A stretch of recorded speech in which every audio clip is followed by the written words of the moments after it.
السلام عليكم. لا تنسوا الاعجاب بالفيديو والاشتراك في القناة تشجيعا لنا لنستمر بنشر المزيد إن شاء الله.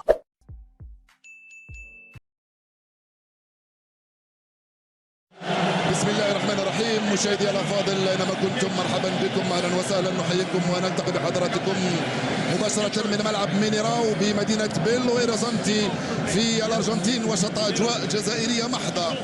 لو استمعتم الى الجماهير الجزائريه وهي تهتف بالنشيد الوطني في مدرجات ملعب مينيراو، كم كانت رائعه. في 10 مباراة للجزائر في تاريخ مشاركاتها في نهائيات كأس العالم، هي الرابعة، الأولى طبعا في مواجهة بلجيكا. الشياطين أمام الخضر في هذه المباراة التي تبدو في بدايتها غير متكافئة على الورق. البلجيكيون بأرمادة من اللاعبين المتميزين، البلجيكيون بنجومهم، البلجيكيون أيضا بالأسماء اللامعة التي يضمها منتخب بلجيكا في مواجهة شبان الجزائر من أطفال صغار معدل أعمارهم لا يتجاوز 24 سنة إذا نزعنا حليش وكذلك مجيد بوقرة ومبولحي، البقية عمرهم 21 22 إلى 23 سنة. رياض محرز منذ قبل 3 أشهر لم يكن لاعبا دوليا في المنتخب الجزائري، صاعد مع نادي ليستر الانجليزي، موجود في التشكيله الاساسيه اليوم لمنتخب الجزائر. المنتخب الجزائري الذي سيكون برئيس مبولحي في الحراسه الجهه اليمنى، مهدي مصطفى غلام على الجهه اليسرى، بوقله في وسط الدفاع، رفقه محرز يتوغل خطيره، محرز اول كره من رياض محرز من امام العملاق فون بيتن، كان وحده طبعا. هي الكره يرجع لبن طالب، هايله لفوز غلام، انطلق على الجهه اليسرى، كره ممتازه من بن طالب لغلام، طلبها سوداني، غلام ضربه جزاء، بطاقه حمراء، ضربه جزاء وبطاقه حمراء، لا ضربه جزاء صفر حكم المباراه للمنتخب الجزائري عند الدقيقه 23. انتم ثعالب وقطط. ضربه جزاء صفر حكم المباراه كورتوا امام حارس عملاق اسمه تيبو كورتوا. انت ايضا عملاق يا سفيان، انت ايضا عملاق يا سفيان. جول جول جول جول جول، هدف يسوي، هدف رائع للجزائر يا سفيان. نعم، من حقكم ان تسجدوا لله وتشكروه. هدف مقابل 0 للجزائر من سفيان فغولي. الاستحواذ بلجيكي والشياطين هم جزائريين، تمكنوا من فتح مجال التسجيل في الدقيقة 20، الدقيقة 24. سفيان فغولي في القائمة الثانية يخرج من أمام فيرتونغن. الحرب خداع والكرة خداع، الجزائريون يخدعون بلجيكا بأول هدف. في المخالفة صعبة كثير لعناصر المنتخب الجزائري. حذاري من فون بيتن في القائمة الثانية، بن طالب حذاري، الحكم يشوف فيك، حذاري يا فون بيتن، بعيدة بعيدة بعيدة بعيدة يا دبرين.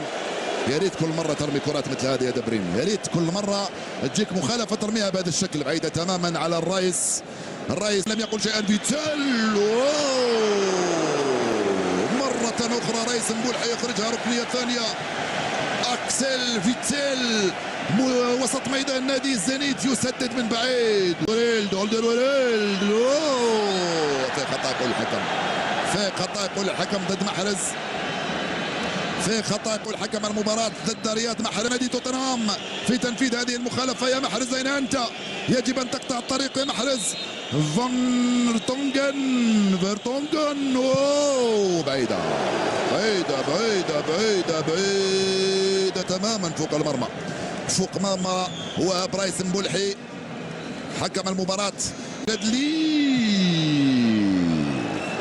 يلا زيد سدد مثل هذه يا ناصر يا شادلي، في كل مرة كل ما تكون عندك الكرة نفتح لك الطريق، سدد بهذا الشكل. كرة بعيدة تماما.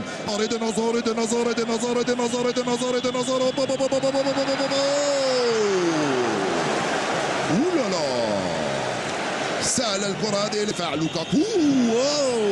سلامات، انتهى الشوط، سلامات، انتهى الشوط.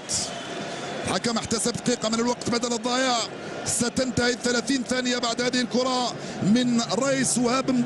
سيد الحكم، انتهى الشوط. نعم، بتفوق الجزائر هدف ل0 امام بلجيكا من امضاء سفيان فغولي من ضربة جزاء في الدقيقة 24. شكرا لكم، اعود والتقي بكم مع بداية الشوط الثاني باذن الله. الاخضر وضيوفك تفضلوا اليكم الخط. مرحبا بكم مجددا مشاهدي الافاضل، اهلا وسهلا الى ملعب مينيراو بمدينه بيلو اوريزونتي ومجريات الشوط الثاني من مباراه الجزائر بلجيكا، مع اول تغيير في التشكيله البلجيكيه مع دخول دريس ميرتينز.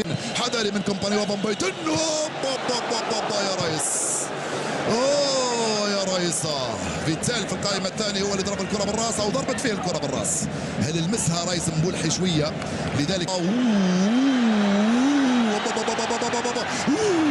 رئيس مبولحي. كرة أخرى صعبة، مرور من ميرتينز. رئيس مبولحي يتمكن من صد هذه الكرة بجدارة وامتياز. لا، حرز يرجع. الصعود كان مجاني في هذه الركنية من طايدير.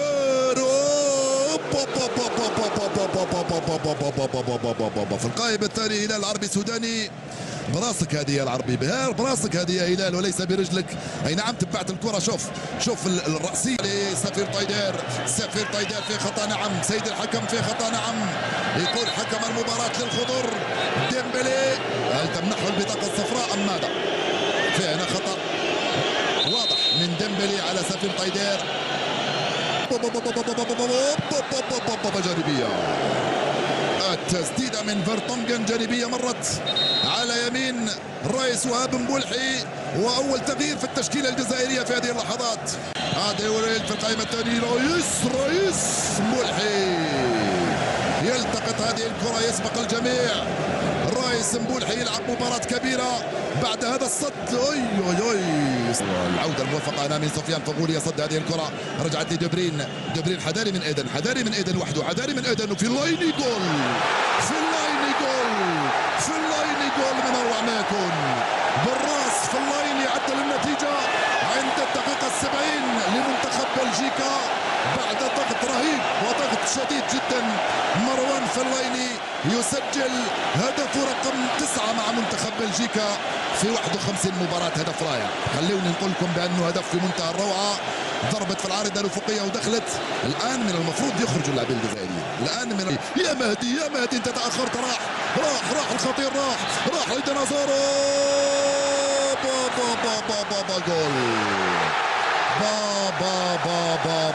جول. جول ثاني من ميرتينز في العشر دقائق الأخيرة من عمر المباراة بشق الأنفس منتخب بلجيكا. شوف عندما تخطأ، شوف من هجمة معاكسة واحدة. الكرة اللي شفناها الآن دليل على أنه المنتخب الجزائري لو افتح اللعب منذ بداية المباراة كان أموره تكون بهذا الشكل. شوف من لقطة واحدة انطلق. يسجل الهدف الثاني لمنتخب بلجيكا، هدفه العاشر مع منتخب كومباني. بالراس هنا من قبل فيلايني، كاد يسجل الهدف الثالث. اللاعب ديفوك اوريجي خطير. اوريجي يرفع كرة في اللايني. مجيد بوقرة من امام فيلايني. دقيقتان ونصف قبل نهاية الوقت الرسمي للقاء. هدفان مقابل هدف واحد لبلجيكا امام الجزائر.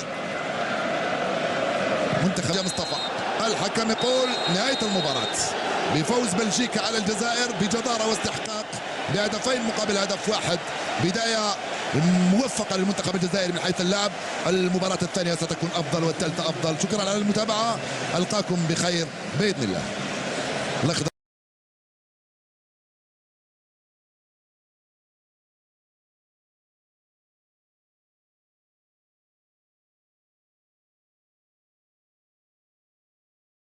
أمام حارس عملاق اسمه تيبو كورتوا. أنت أيضا عملاق يا سفيان، جول. هدف يسوي، هدف رائع للجزائر يا سفيان. نعم، من حقكم أن تسجدوا لله وتشكروه. هدف مقابل 0 للجزائر من سفيان فغولي. الاستحواذ بلجيكي والشياطين هم جزائريين، تمكنوا من فتح مجال التسجيل في الدقيقة 20. الدقيقة 24 سفيان فغولي في القائمة الثانية يخرج من أمام فيرتونغن. الحرب خداع والكرة خداع. العودة الموفقة هنا من سفيان فغولي، يصد هذه الكرة، رجعت لدبرين. حذاري من ايدن وحده، وفي اللايني جول. من اروع ما يكون. بالراس في اللاين يعدل النتيجة عند الدقيقة